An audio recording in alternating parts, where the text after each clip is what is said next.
तो स्टार्ट करते हैं, है ना। इलेक्ट्रिक फील्ड में, इलेक्ट्रोस्टैटिक फील्ड में मैंने आपको कई सारे एग्जांपल कराए थे। ड्यू टू कंटिन्यूअस चार्ज उसे ही आगे बढ़ाते हैं, है ना। जैसे कि मान लेते हैं हमारे पास रिंग है, रिंग, और इस रिंग पर टोटल चार्ज Q डिस्ट्रीब्यूटेड है, Q डिस्ट्रीब्यूटेड है। रेडियस इसकी मान लेते हैं स्मॉल r है, इसकी रेडियस r। तो यू हैव टू फाइंड, ये इसकी एक्सिस है, this is the axis of the ring, this is the axis of the ring, and you have to find the electric field at this point which is at distance x. Find the electric field, find the electric field at point P, at point P on the axis, on the axis, on axis of uniformly charged ring, uniformly charged ring as shown in figure, as shown in figure। आपको इस point पे इस charge की वजह से electric field find करनी है। This is the problem. थोड़ी ब्लैक हो गई, डार्क नहीं, वो बंदी हो गई थी अभी मेरे को। अब देखो कैसे अपन इसे सॉल्व करेंगे। भाई ये तो क्वेश्चन है। आज का लेक्चर नंबर लिखिए ना बेटा, लेक्चर नंबर कौन सा है? मेरे ख्याल से 7 है ना। ओके, तो देखो चित्र दोबारा से बनाएंगे। अब ये बताओ इसमें कैसे मैं इलेक्ट्रिक फील्ड निकालूंगा इस पॉइंट पी पे। उसी चित्र में मत कर देना बेटा, दोबारा बनाना है अपने को। तो बोर्ड पे देखो, हम क्या करेंगे, एक स्मॉल एलिमेंट dq यदि मैं यहां पर ले लूं तो इसकी वजह से जो इलेक्ट्रिक फील्ड होगी वो d होगी, एलिमेंटल चार्ज की वजह से एलिमेंटल फील्ड। और सेम यदि मैं यहां पे dq ले लूं ऐसे करके, है ना, तो बोर्ड पे देखो ये हो जाएगी आपकी de। आई बात समझ में? तो बोर्ड पे देखो जरा, यदि ये थीटा है और ये थीटा है और ये डिस्टेंस मान लेते हैं r इज द रेडियस, ऐसे करके मान लेते हैं। क्लियर है के बाद? तो ये भी थीटा होगा, ये भी थीटा होगा, तो d का ये वाला component d cos theta, d sin theta, और ये वाला कंपोनेंट भी क्या होगा, इसका ये कंपोनेंट de sin थीटा, एक दूसरे को तो कर देंगे कैंसिल आउट। क्लियर है के बाद? लेकिन ध्यान से सुनना बेटा, अब हम क्या करते हैं, इसका मतलब ये है कि अगर जो एक हमारे पास ये चार्ज रिंग है, यूनिफॉर्मली चार्ज रिंग है, तो यहां पर जो इलेक्ट्रिक फील्ड होगी इस पॉइंट पी पे वो इधर की साइड ही होगी। और यदि ये मैं dq ले लूं, dq की वजह से de, और ये थीटा है, तो ये वाला कंपोनेंट कितना होगा, de cos थीटा। बात समझ में आ रही है नहीं? de cos theta. इसका अच्छा, अब ये देखो, ये तो रिंग ऐसे है, जैसे मान लिया ये रिंग ऐसे थी और इसकी वजह से तो यहां पे डी हो गया, ये ऐसे थीटा, है ना। तो अब इस ऐसे ही ये भी होगा, और इसकी वजह से जो एलिमेंट इलेक्ट्रिक फील्ड होगी डी, उसका भी cos थीटा जुड़ जाएगा, और यहां पे जो होगा उसका भी cos थीटा हम ऐड कर देंगे, इसका भी, इसका भी, इसका भी, इसका भी, सबके cos थीटा कंपोनेंट को आप ऐड कर दोगे तो नेट इलेक्ट्रिक फील्ड यहां पे आ जाएगी। यानी कि यहां पर जो इलेक्ट्रिक फील्ड होगी EP, it will be equal to integration of d cos theta, integration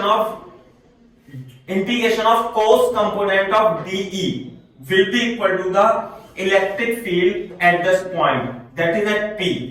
board पे देखो ध्यान से, आपको एक कंफ्यूजन हो सकती है कि सर यहां पर तो जो इलेक्ट्रिक फील्ड होगी वो 2de cos थीटा ही होगी, ऐसे लिखेंगे ना अपन तो, कि भाई d इसकी वजह से, d इसकी वजह से, और आंसर आना चाहिए 2de cos थीटा।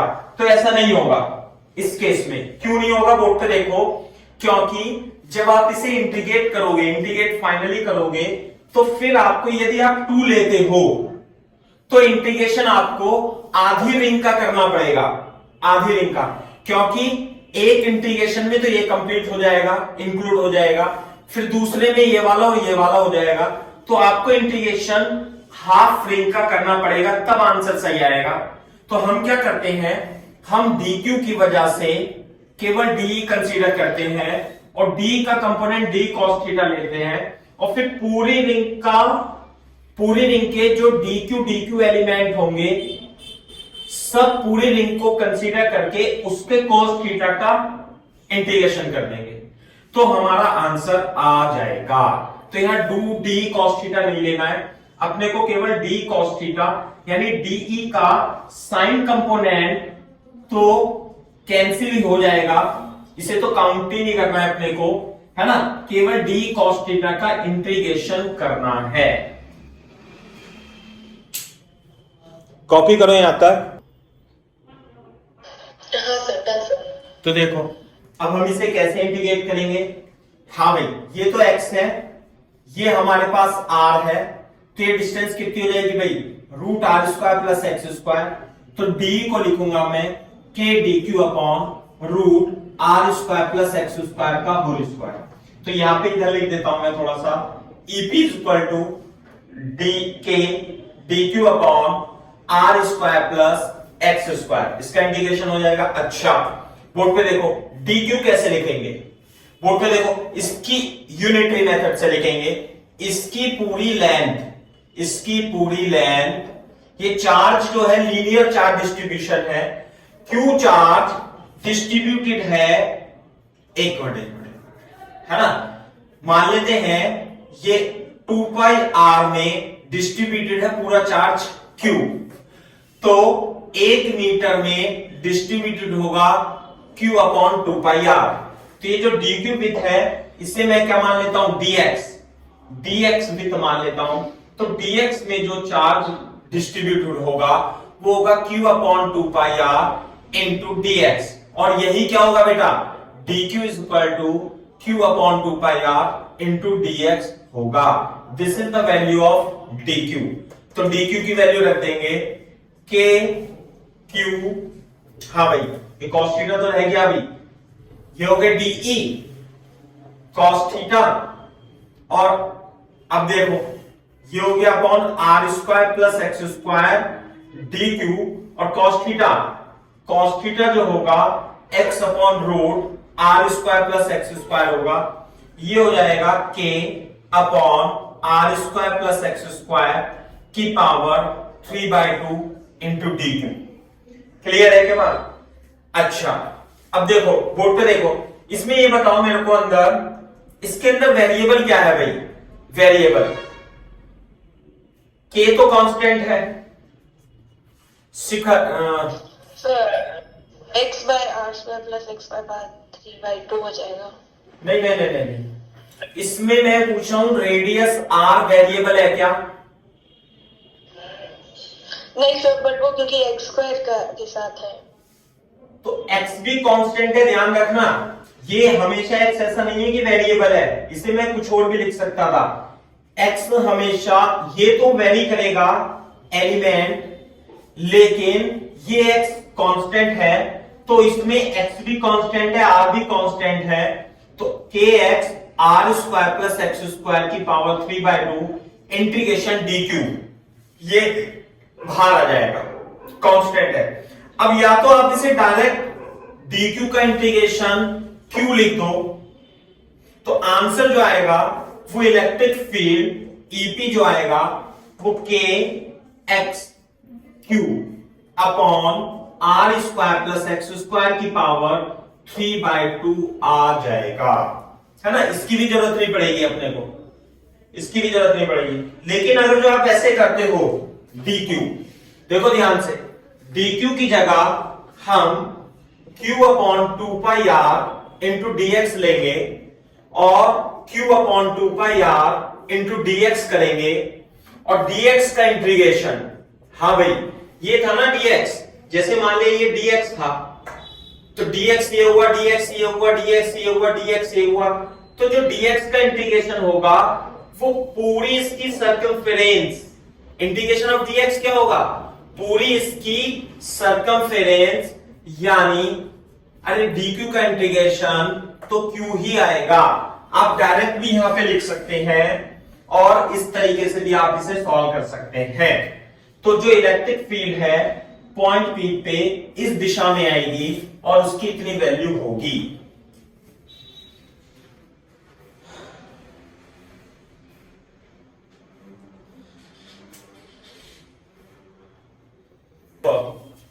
तो इसका मतलब आपने इस डेरिवेशन को कर लिया, लेकिन इस डेरिवेशन के एक्सप्रेशन के रिजल्ट को आपको याद करना है बड़े क्वेश्चंस के लिए।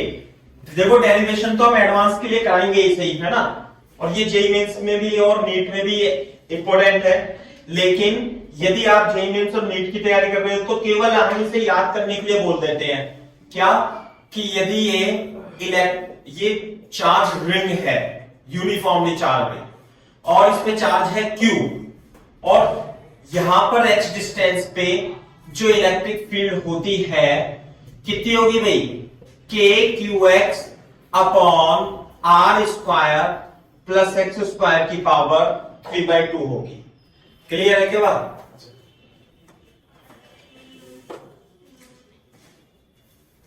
क्लियर है? ये electric field as a function of x KQ upon R square plus x square की पावर 3/2। देखो ये कल वाला ही फंक्शन बन रहा है, तो बोर्ड पे देखो, ध्यान से देखो कि इसके सेंटर पर इलेक्ट्रिक फील्ड कितनी होगी सौजन्य, वैसे ही बताओ इसे छोड़ करके, 0। भाई सेंटर पर सिमेट्री से भी तो कह सकते हो ना भाई, ये dq होगा, इसकी वजह से d इधर होगी, और ऐसी dq होगा वो इसे कैंसिल कर देगा, ऐसी यहां पे होगी ये इसे कैंसिल कर देगा, यहां वाला इसे कैंसिल कर देगा।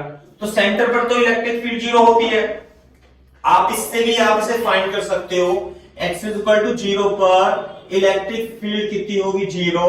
कल मैंने आपको बताया था इस एक्सप्रेशन के लिए x इक्वल टू इनफाइनाइट पर भी इलेक्ट्रिक फील्ड हो जाएगी 0, और इसका जो ग्राफ बनेगा, ध्यान से देखना, इसका जो ग्राफ बनता है इलेक्ट्रिक फील्ड का वो कैसा बनेगा, इधर की ओर तो इलेक्ट्रिक फील्ड इधर की ओर होगी पॉजिटिव x में, और यहां पर 0, और इलेक्ट्रिक फील्ड यहां पे ऐसे होगी। तो इलेक्ट्रिक फील्ड का वेरिएशन इस टाइप से होता है। लास्ट लेक्चर में इस फंक्शन का ग्राफ मैंने बताया था, पहले इंक्रीज करेगा and then it will decrease, और यदि आप इसे इधर देखोगे तो इधर भी इसका ग्राफ इस तरीके से होगा। और ध्यान से देखो, तो जो मैक्सिमम इलेक्ट्रिक फील्ड है, हाँ भाई बता सकते हो इसकी मैक्सिमम वैल्यू कैसे निकालेंगे, इसे कल मैंने बताया था आपको, E डैश x करके निकाल के 0 रखोगे तो x की वैल्यू r अपॉन रूट 2 आएगी। What is r? r is the radius, तो यहां पर x is equal to r upon root 2 पर इलेक्ट्रिक फील्ड मैक्सिमम आएगा, और इलेक्ट्रिक फील्ड इधर मैक्सिमम आएगा माइनस r अपॉन रूट 2 पर इधर की ओर। क्लियर है क्या बात? सही है। अच्छा, अगर जो आपको ये निकालना हो r बाय रूट 2 कैसे करेंगे, इसका डिफरेंशिएशन कर देंगे। मैं बहुत तेजी से दिखा रहा हूं आपको, ये ex लिखेंगे kq और x r square plus x square की पावर माइनस 3/2, इसे फर्स्ट और सेकंड मान लेंगे, e डैश x, है ना, मैंने लास्ट लेक्चर में कराया था। पहले ये फिर इसका डिफरेंशिएशन ऐसे करके 0 करेंगे तो x equal to r by root 2 आ जाएगा। लास्ट लेक्चर में आप देख सकते हो इसका एक्सप्रेशन, है ना, तो इसे मैं रिपीट नहीं कर रहा हूं। क्लियर है क्या सौजन्या? हाँ, अब देखो, अब ये जो एक्सप्रेशन है ये डेरिवेशन तो अपने को करना ही था सही, साथ में अब हम क्वेश्चन भी करते हैं। फॉर एग्जांपल मान लेते हैं ये हमारे पास एक रिंग है और इसकी रेडियस r है, और इस पे यूनिफॉर्मली चार्ज q है। अब यहां से एक चार्ज स्मॉल q नोड रखा हुआ है। Find the force on q naught if ये जो x दे रखी है, इफ फर्स्ट केस में x is equal to r√3 second, also find if x is equal to r√3, also find maximum force on Q naught.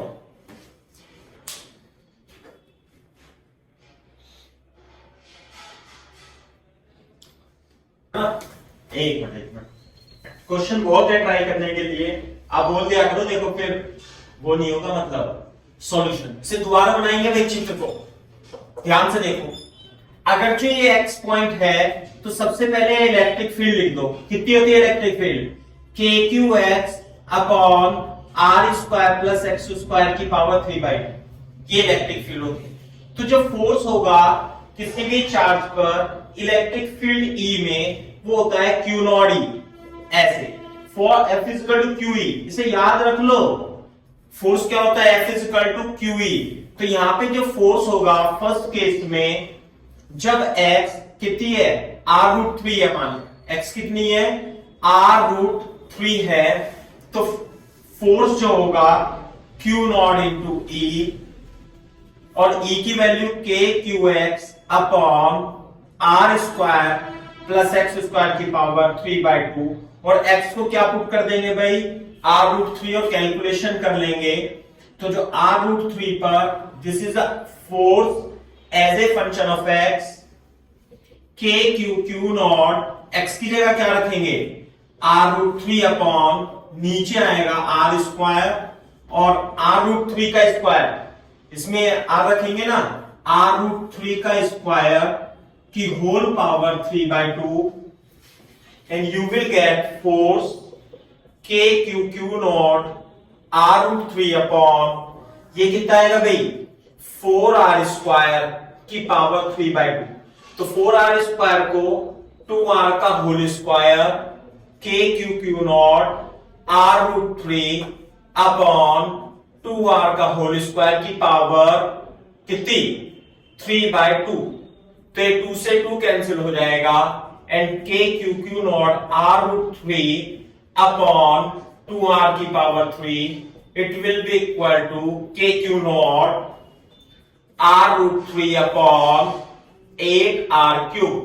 The force at r√3 distance will be Q naught r√3 upon, r तो cut जाएगा, √3 8r square. K की value भी रखेंगे 4πε0 Q not √3 upon r square into 8, तो Q not √3 8 Chowk 32 πε0 r square will be the force at distance r√3 from the center of the ring.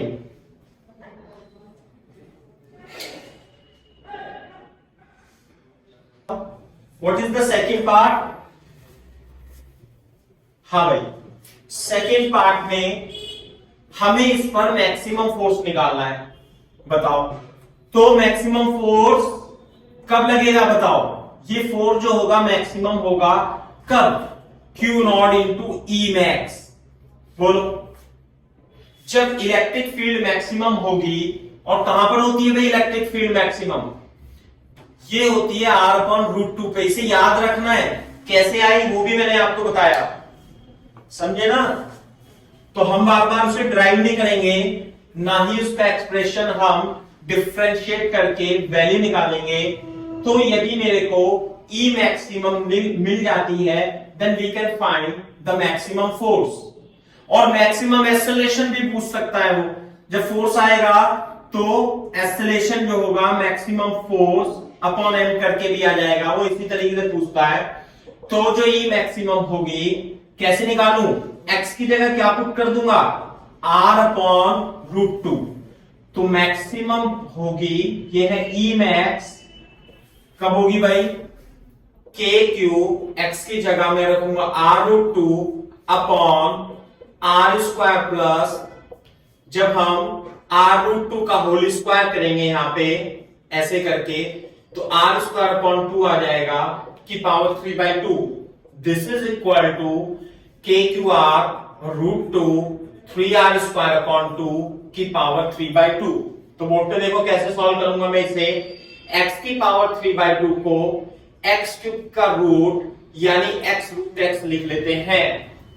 तो K Q R upon root 2 3r square upon 2 और 3r square upon 2। तो board पे देखो, तो जो E max होगी it will be equal to K Q R root 2 से root 2 cut जाएगा और r से r कट जाएगा, तो 3/2 रूट 3 और यहां पे आ जाएगा आपका r स्क्वायर।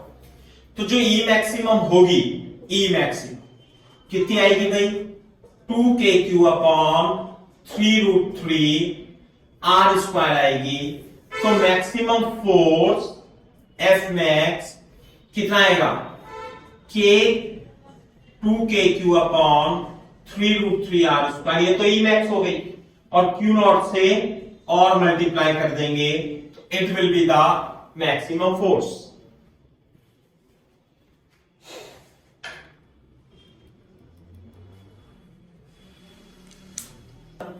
सर्कुलर रिंग की वजह से आप इलेक्ट्रिक फील्ड का एक्सप्रेशन याद रखेंगे, है ना।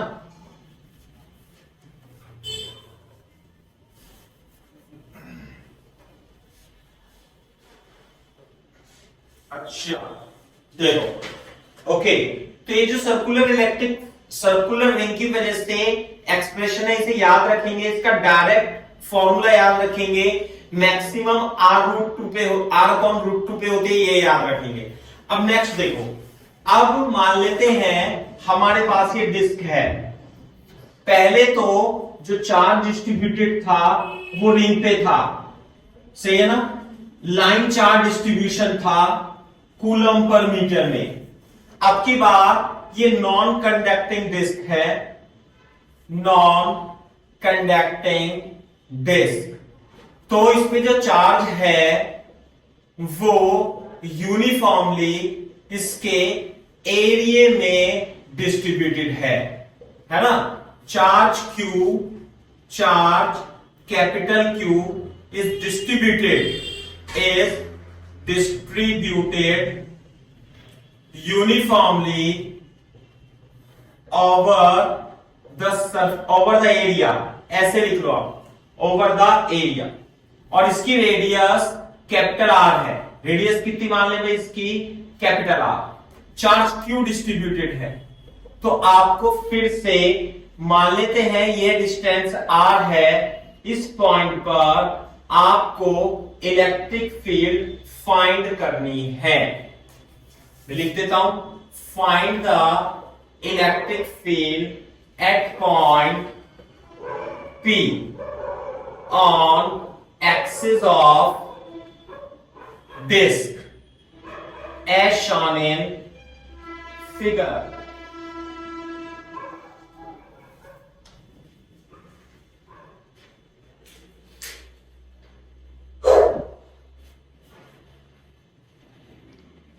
इसका भी हम डेरिवेशन करने जा रहे हैं, क्या इलेक्ट्रिक फील्ड होती है।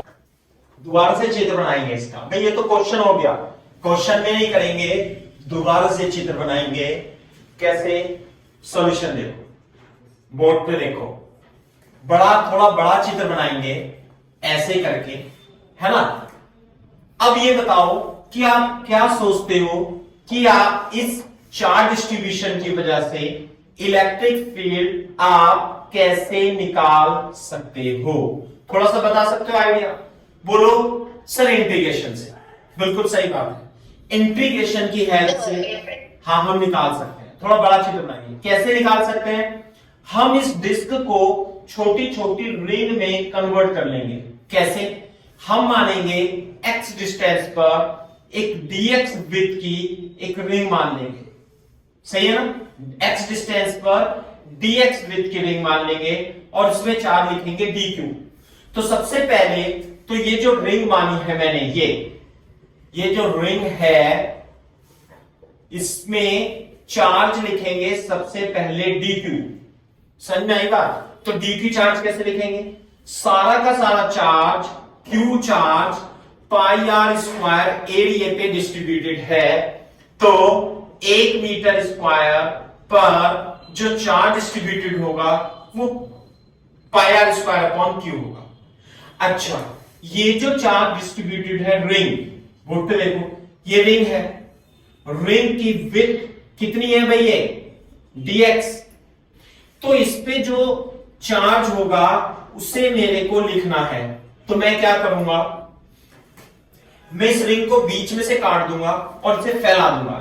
इसकी रेडियस कितनी है रिंग की, x, विड्थ कितनी है dx, यहां से काटो और इसे फैला दो, तो ये जो बनेगा ये एक रेक्टेंगल बनेगा और इसकी विड्थ होगी dx।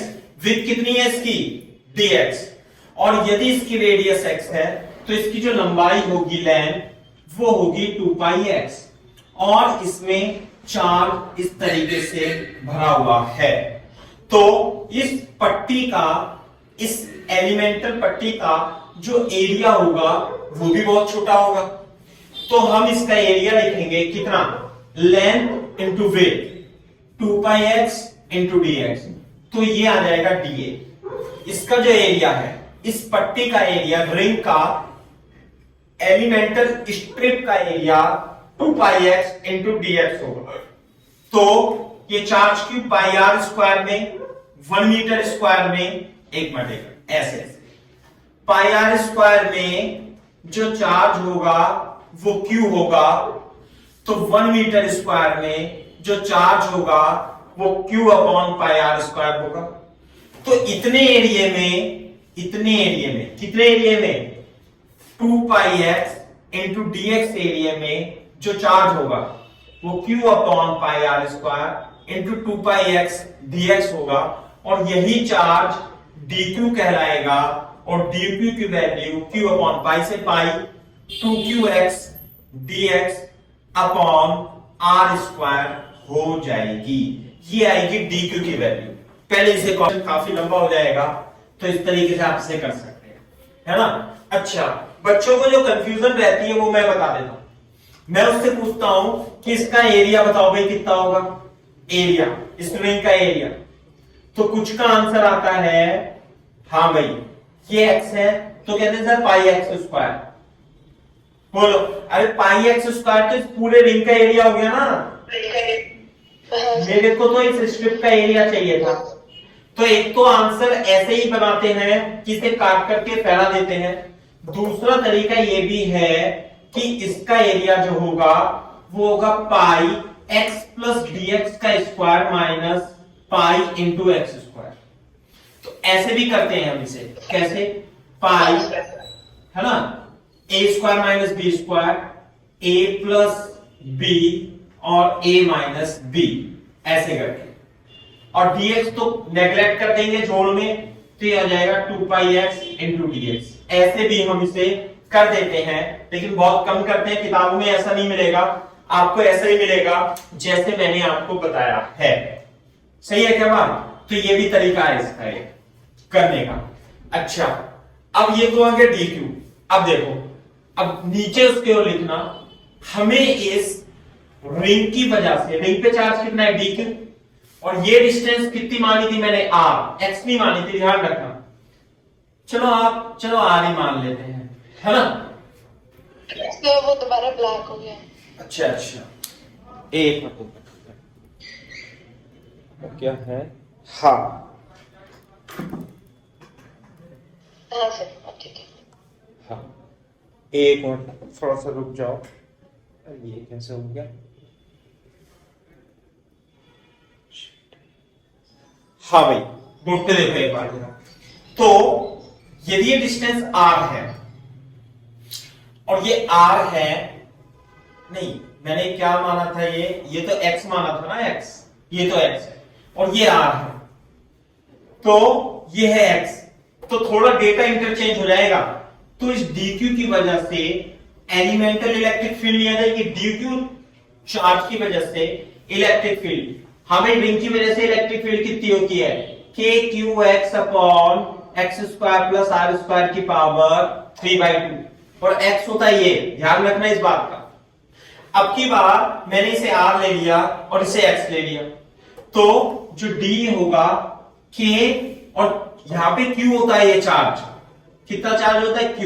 अब की बार चार्ज क्या है DQ, तो K DQ, और ये होता है X, X की जगह R लिखूंगा और नीचे R स्क्वायर X स्क्वायर तो सेम ही है, ये हो जाएगा R square plus X square की पावर 3/2। बात समझ में आ रही है नहीं? अच्छा, तो ये तो आ गया इस एलिमेंटल रिंग की वजह से छोटी सी एलिमेंटल इलेक्ट्रिक फील्ड। अब बोर्ड पे देखो, हमें तो टोटल इलेक्ट्रिक फील्ड निकालनी है, तो वो जो होगी it will be equal to the integration of D. कैसे? ऐसी रिंग बनेगी, ये ऐसी रिंग, फिर ऐसी रिंग, ये, और ये रिंग कहां तक जाएगी भाई?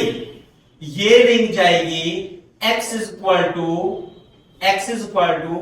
0 से x equal to capital R तक। ऐसी छोटी छोटी छोटी छोटी रिंग होंगी और उन रिंग का इलेक्ट्रिक फील्ड का एडिशन, यानी कि अरे यही तो होता है ये D1 plus D2 plus D3, छोटी सी रिंग का इलेक्ट्रिक फील्ड, फिर दूसरे का, ये समेशन होता है, और समेशन को इंटीग्रेशन ही लिखते हैं, ये इंटीग्रेशन की बेसिक प्रॉपर्टी।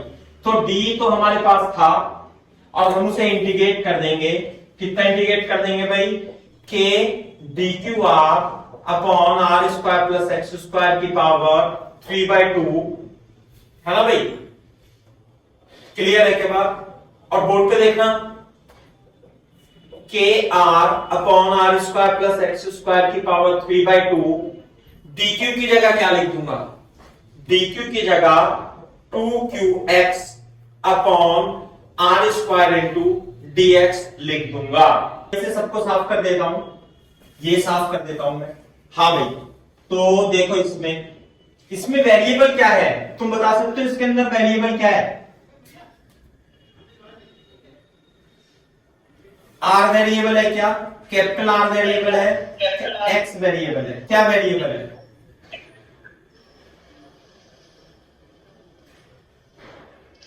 कैपिटल आर और एक्स नहीं होंगे, वो कांस्टेंट होंगे।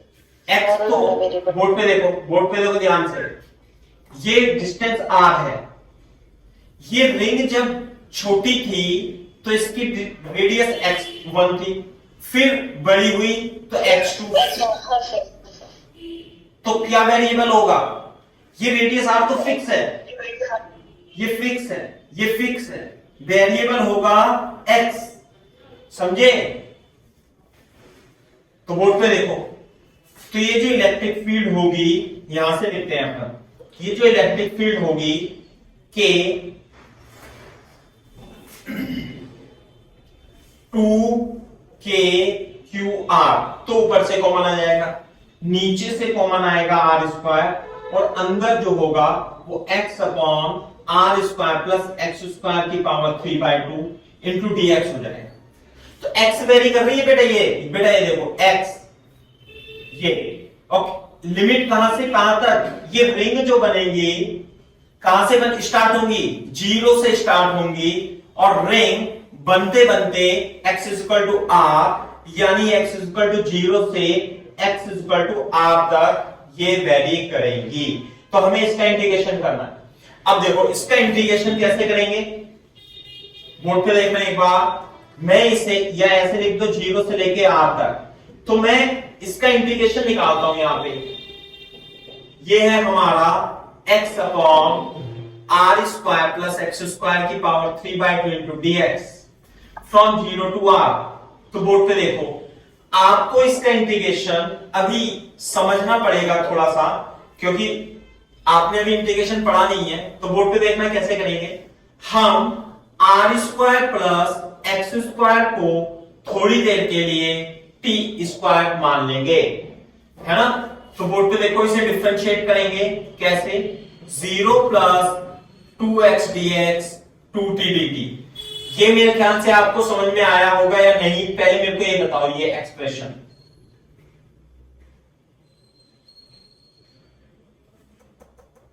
ये बताओ।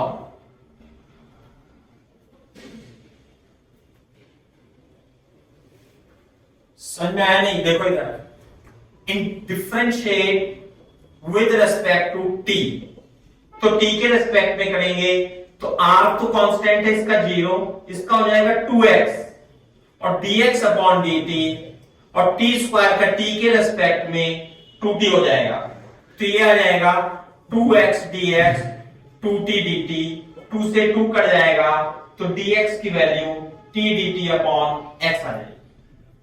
आगे क्या बात समझ में? अब यहां पे देखो, कॉपी करो पहले यहां तक, तभी बताऊंगा आगे। तो बोर्ड पे देखो अभी बेटा, इसमें कोई डाउट तो नहीं है सौजन्या?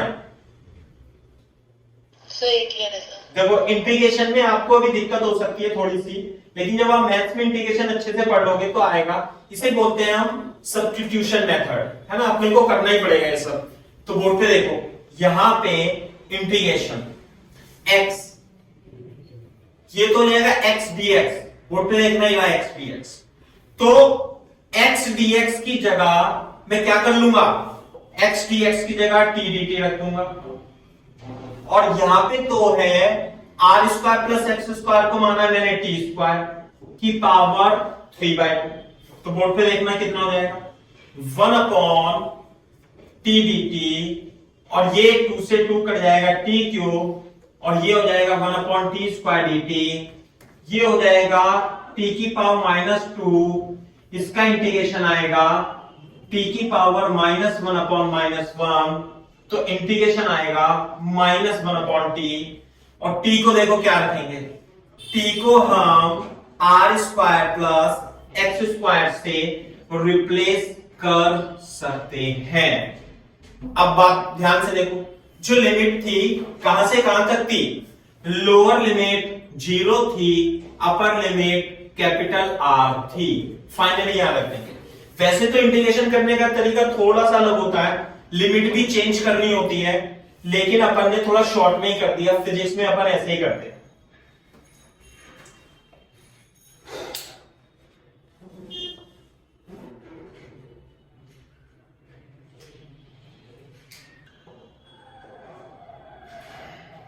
ओके, तो अब हम इसकी लिमिट पुट करेंगे, भाई लिमिट पुट करेंगे, काफी लंबा डेरिवेशन है ये। अच्छा बोर्ड पे देखना, इससे मैंने आई मान लिया था थोड़ी देर, है ना, तो इसमें पहले लिमिट पुट करो, पहले रखेंगे अपर लिमिट, तो -1 upon R square plus, sorry X की जगह आएगा ये, तो माइनस, ऊपर से साफ कर देता हूं थोड़ा, -1 upon R square plus R square, पहले तो x की जगह r रखा, ये माइनस है, फिर -1 अपॉन आर स्क्वायर तो एज इट इज, और x की जगह क्या रख दूंगा भाई 0, क्लियर है क्या बात, ये आ जाएगा। तो जो i की वैल्यू आएगी it will be -1 upon R square plus R square, minus minus plus 1 upon R, थोड़ा सही करके लिख देता हूं, आर स्क्वायर प्लस 0 प्लस 0, तो ये आ जाएगा integration is equal to 1 upon R square plus R square, ये आ गया इंटीग्रेशन। तो जो इलेक्ट्रिक फील्ड होगी उसे देखो क्या लिख लूंगा, 2kqr upon capital R square, और इसकी जगह, अरे यही तो इंटीग्रेट किया सब, ऐसे करके आया 1 upon R root over R square plus R square, इस कैपिटल आर स्मॉल आर के अंदर मल्टीप्लाई कर देंगे, 2kq upon R square 1 minus R square plus R square is the electric field as a function of R. तो ये हो गया electric field as a function of R, यानी कि यदि डिस्क, ये यूनिफॉर्मली डिस्क है, बना लेना बेटा दोबारा से, ये तो गंदा हो गया होगा आपका, और इसकी रेडियस कैपिटल आर दे रखी है, चार्ज कैपिटल यू है, कैपिटल क्यू, तो आर डिस्टेंस पर जो इलेक्ट्रिक फील्ड होती है वो 2kq अपॉन आर स्क्वायर, याद रखना इसे, R square plus small R square होती है। मैं अब इसका शॉर्टकट भी बताऊंगा आपको, देखो कैसे, ध्यान से देखो, पहले कॉपी कर लो इससे साथ में, इसको साफ करता हूं।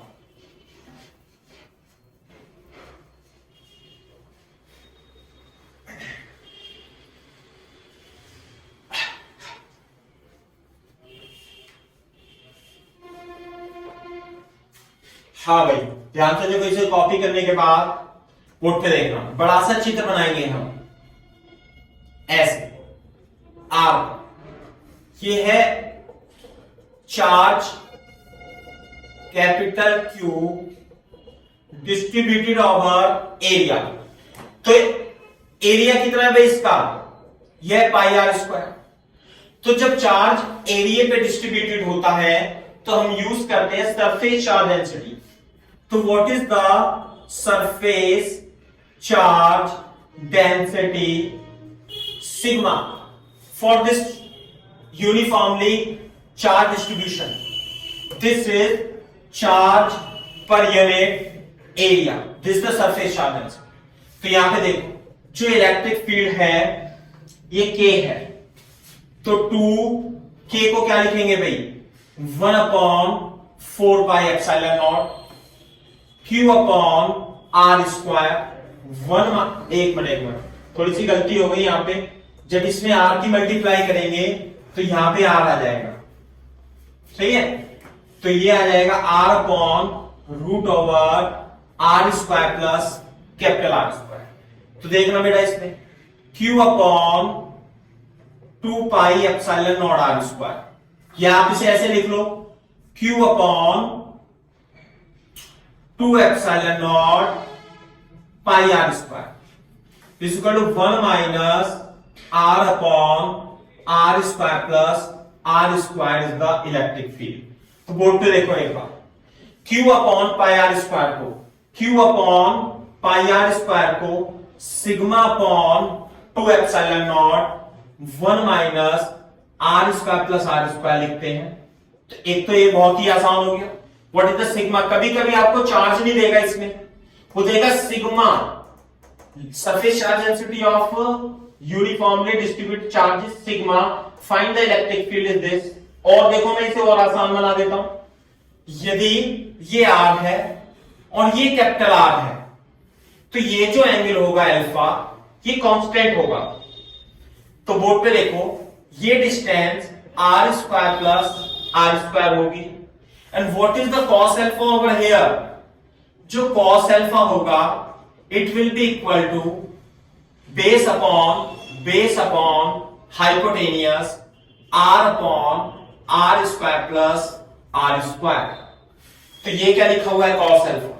तो जो इलेक्ट्रिक फील्ड होता है वो sigma upon 2ε0 1 minus cos alpha होता है, where cos alpha Q upon pi R square, ये तो अलग चलता रहेगा, इसे साइड में लिख लेना। Where what is the cos alpha? Cos alpha is the R upon root R square plus R square. Cos alpha ये एंगल जो है ना, जो इसकी आउटर सरफेस है सबसे एंड में, और ये जो एंगल होगा इट विल बी अल्फा। तो देखो कितना आसान। अच्छा, sigma upon 2ε0 1 minus cos alpha is the result. You have to remember this. तो आप इसे इस तरीके से याद रख सकते हो, है ना? What is sigma? Sigma is the surface charge density, sigma upon 2ε0 1 minus cos alpha. Direct हमें क्वेश्चन में इसे यूज करना है, साथ में ये एक्सप्रेशन भी अपने को याद रखना है। देखो सब एक सा ही है, बस थोड़ा सा सिंप्लीफाई करके सिग्मा अपॉन 2, ये भी इंपॉर्टेंट है, ये भी इंपॉर्टेंट है, दोनों ही आपको याद रखने। और डेरिवेशन मैंने आपको कराई दिया, है ना भाई? डेरिवेशन भी आना चाहिए। फॉर एग्जाम्पल क्वेश्चन कैसे आएगा? क्वेश्चन आएगा, डिस्क दे देंगे, है ना? ये डिस्क है, क्या है भाई? ये डिस्क ऐसे, ये डिस्क है और इसकी रेडियस कितनी दे रखी है? रेडियस मान लिया 30 सेंटीमीटर दे रखी है, और इसकी surface charge density sigma coulomb per metre square है। तो 40 सेंटीमीटर की डिस्टेंस पे आपको यहां पर इलेक्ट्रिक फील्ड निकालनी है। बताओ आंसर। देखो कैसे करेंगे, तो क्वेश्चन ऐसे लिखा रहने देना, दोबारा से चित्र बनाएंगे, है ना। और ये डिस्क है, सही है, और ये एंगल यदि अल्फा होता है तो इसकी सरफेस चार्ज डेंसिटी सिग्मा दे रखी है, नहीं दे रखी होती तो निकालते। तो यहां पर जो इलेक्ट्रिक फील्ड होती है, हाँ भाई कितनी होती है electric field, sigma upon 2 epsilon not 1 minus cos alpha.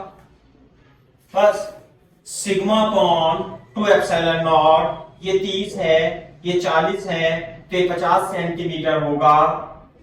और कॉस अल्फा की वैल्यू 40/5, 3 4 5 वाला ट्राइंगल बन गया ये, तो कितना हो जाएगा 4/5, 1 minus 4/5 sigma upon 1/5 sigma upon 10 epsilon not will be the correct answer.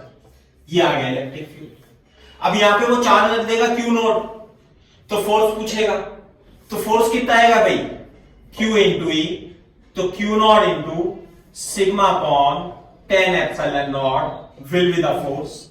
इसका मास दे देगा, पूछेगा एक्सेलरेशन कितना होगा, m इंटू A is equal to Q not sigma 10 epsilon not, m would be the acceleration at this point.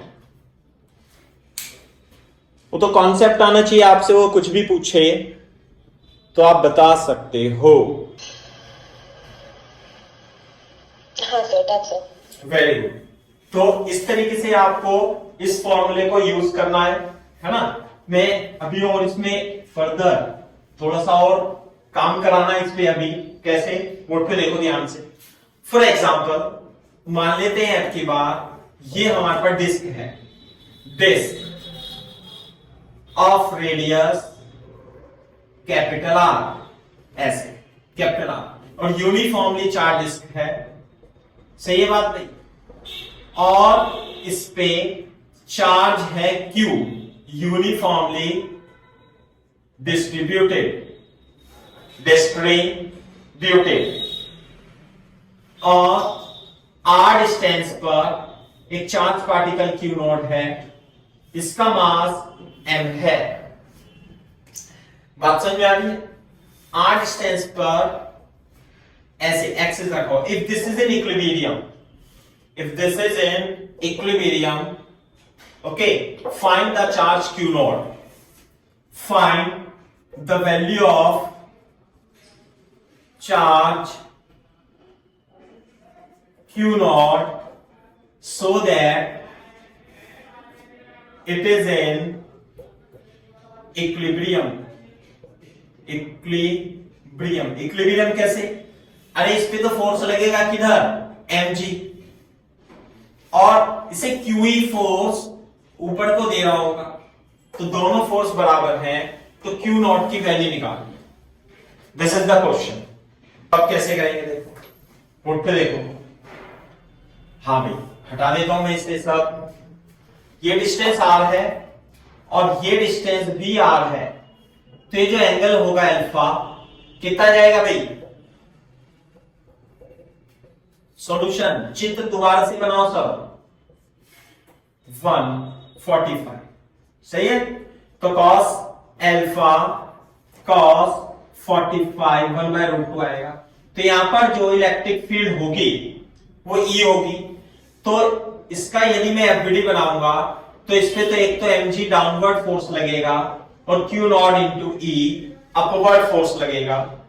तो balancing की condition में Q not E is equal to mg, और Q नॉट की वैल्यू कितनी होनी चाहिए भाई, Q not mg upon E, और E की वैल्यू क्या होती है भाई, sigma upon 2 epsilon not 1 minus cos alpha.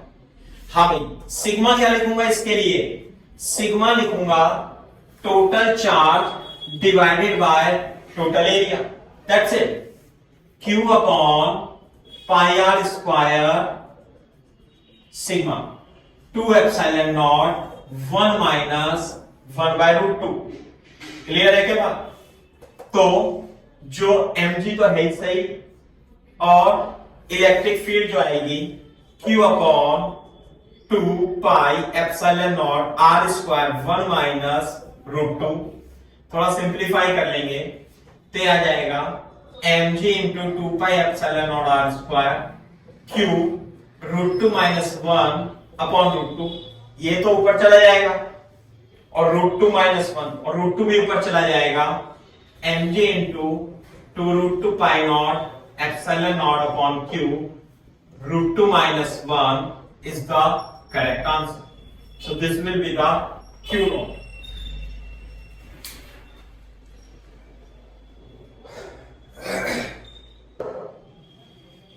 हाँ सर, that's it. सही बात। तो ये क्वेश्चन समझ में आया होगा, देखो है ना। अब ये सवाल मतलब एडवांस लेवल का बन जाता है, फिर देखो अभी इस टाइप के सवाल है ना, ये है ऐसे कर। और भी आप मतलब इसमें मॉडिफाई कर सकते हो सकता है इस तरीके के सवाल आपको AITS में जो एलएम के होते हैं, आकाश प्रकाश के मिल जाएंगे। अब वो मान लो कुछ मॉडिफाई कर देगा इसमें, तो ये तो ऐसे रिजल्ट आपको आना ही चाहिए, सही है ना। तो ये तो जेईई मेंस में भी आ जाते हैं, छोटे छोटे सवाल नीट में भी आ जाते हैं, ये तो नीट का नहीं है। खैर आपको कैसे क्वेश्चन दे देगा? क्वेश्चन ये दे देगा कि ये तो R है और ये R है और ये 3R है, समझ में आई बात। और जो चार्ज है वो यहां पे डिस्ट्रीब्यूटेड है, ऐसे डिस्ट्रीब्यूट। हाँ सर। तो अब तो कर लोगे इसे। यहां पर आपको इलेक्ट्रिक फील्ड निकालनी है r डिस्टेंस पे, तो कैसे करेंगे सौजन्य बताओ जरा। या r1 से r2 ऐसे मान लो, कुछ भी मान लो, है ना। r1 से ऐसे मान लो, तो क्या करेंगे फिर हमें बेसिक से जाना पड़ेगा। बेसिक से कैसे जाना पड़ेगा बताओ, बोर्ड पे देखो।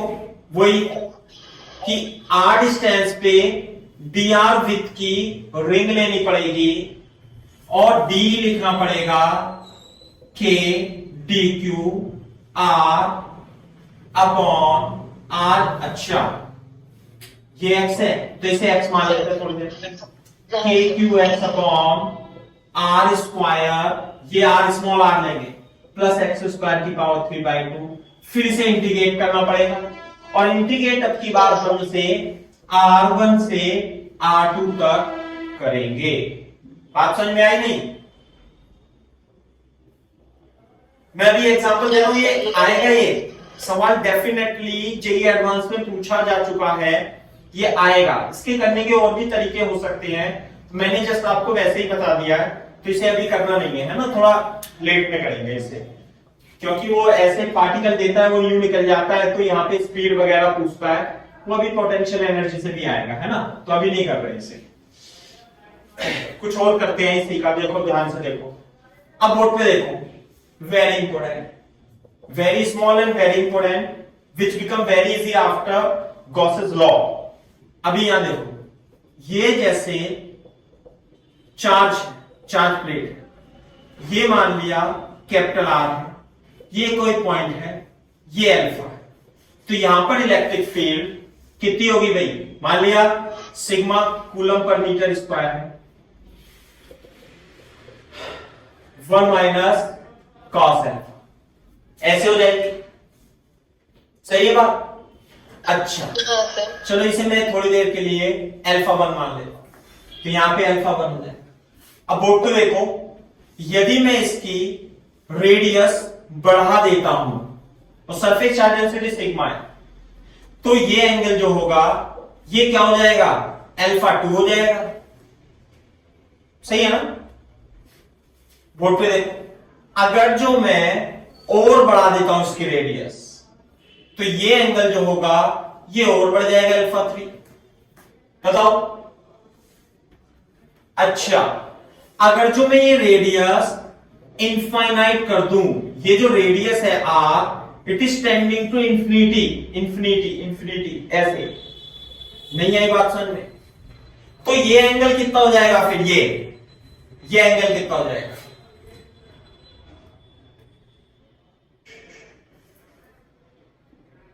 बोलो।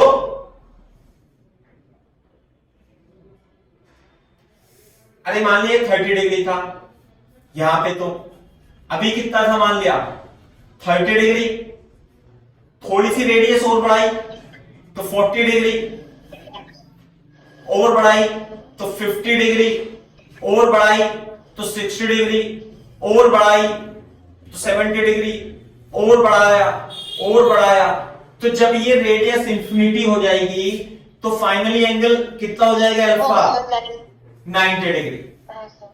समझ में आ रही है बात? तो जब ये इनफाइनाइट तक हो जाएगी तो it become infinite charge sheet. क्या बन जाएगी ये? Infinite charge sheet. इनफाइनाइट तक चार्ज शीट हैविंग सरफेस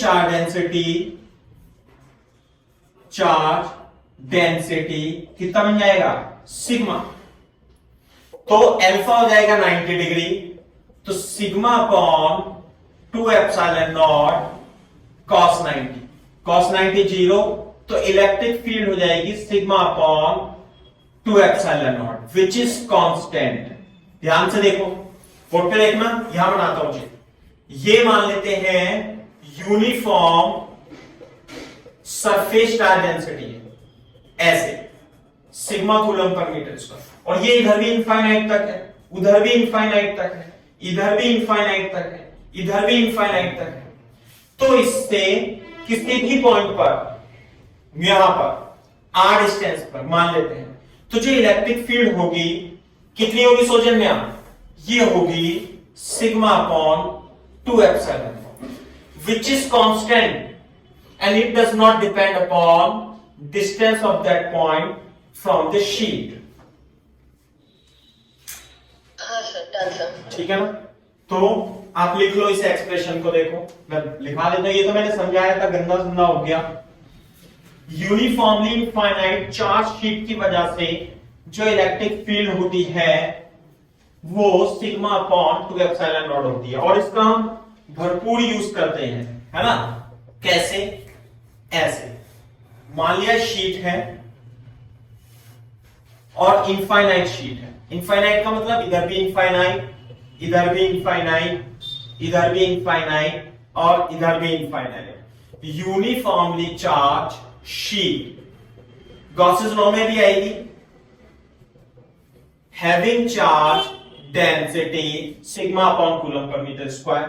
तो किसी भी पॉइंट पर जो कि इससे r डिस्टेंस पर है, electric field away from the sheet, और ये नॉन कंडक्टिंग है, ध्यान रखना भाई, नॉन कंडक्टिंग शीट, है ना?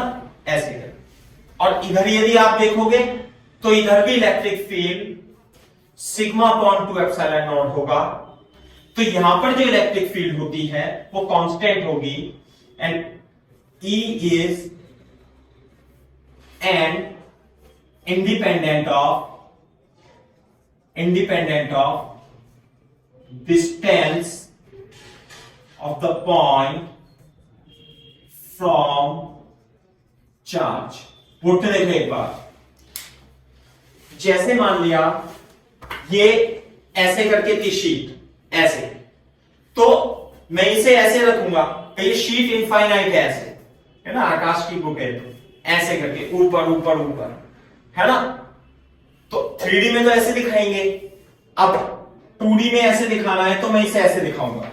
तो जो शीट होती है उसे मैं लाइन चार्ज की तरह ही रिप्रेजेंट करता हूं, और ये शीट ऐसे हो, बात समझ में आई?